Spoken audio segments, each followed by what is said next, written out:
Okay, today we're going to mount this Nightforce 2 to 10 by 42 millimeter scope onto our GA Precision Gladius. We're going to be using the Badger dead level system and Nightforce 30 millimeter rings. The first thing we're going to do is put the rings on the Badger dead level. We need to put it in and make sure you push them forward on the recoil lug, because that's how they're going to go when we get onto the rifle. So you want them forward in the recoil lug like that. And we'll remove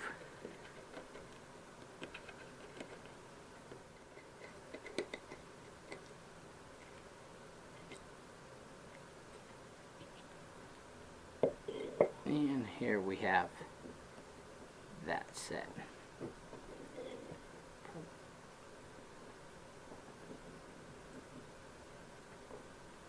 Now when we put the scope on the dead level like this and in the rings, because of how we're set up, we want to hold the flat of the rail to the flat of the bottom of the scope.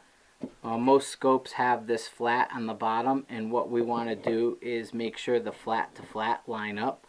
A couple ways we could do that. We can use some cheap feeler gauges and slide the feeler gauges underneath and get them to match up, or low budget deck of cards.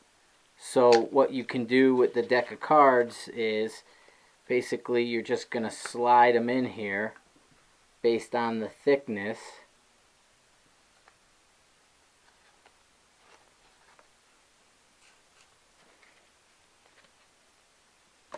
and that will hold your scope level.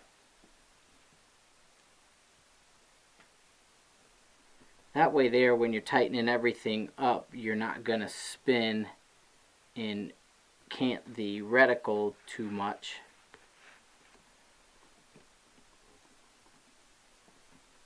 So this is just a little low budget, easy to use technique.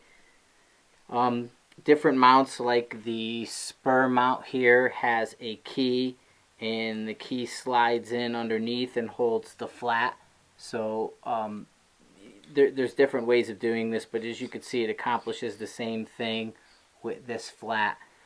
We're just doing it either, as I said, with feeler gauges or with a deck of cards. Sometimes you have to go with more than one set of feeler gauges just to get the thickness right. That's why sometimes it's a little easier to do it with the deck of cards. That way there, when you're tightening it down, and we're going to pull that one back out, it doesn't rock the scope to one side or the other, and you have flat to flat. So now we'll put our rings back on, and we're just going to get them about halfway there. Generally recommend alternating when you're tightening them down. That way you can keep an eye on the gap on either side of the rings. Try to make the gap as equal as possible.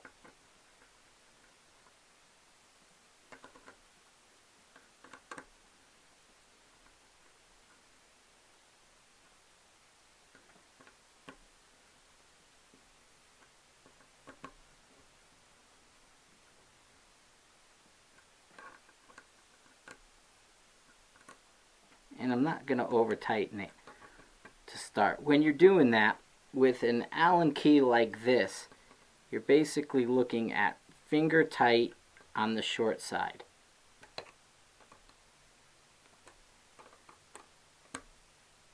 So if you just go finger tight, if you go finger tight on the long side like that, you're going to be adding too much. So finger tight on the short side is usually pretty good to start with.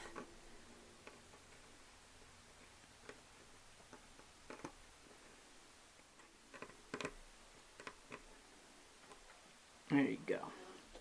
Once that's done, you can see we still have movement on this. I have a 15-inch pound.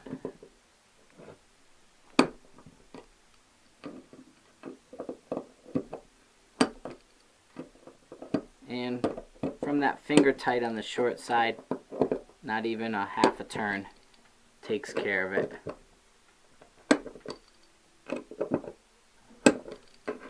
again, alternating. And that's all. This is mounted, and now we can put it to the rifle. Okay, now we're going to mount the Nightforce on the GA Precision Gladius. As you can see, we have a Badger pick rail on here, and when you're mounting this for the first time, you want to be able to put it in and have a slot behind, and remember, bring the rings forward on the recoil lug. You want to press against that, then we can tighten down.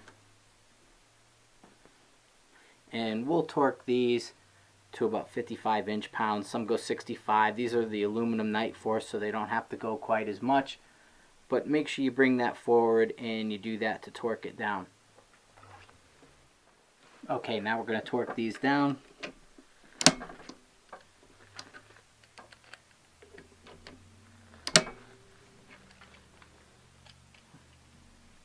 And that's all it takes.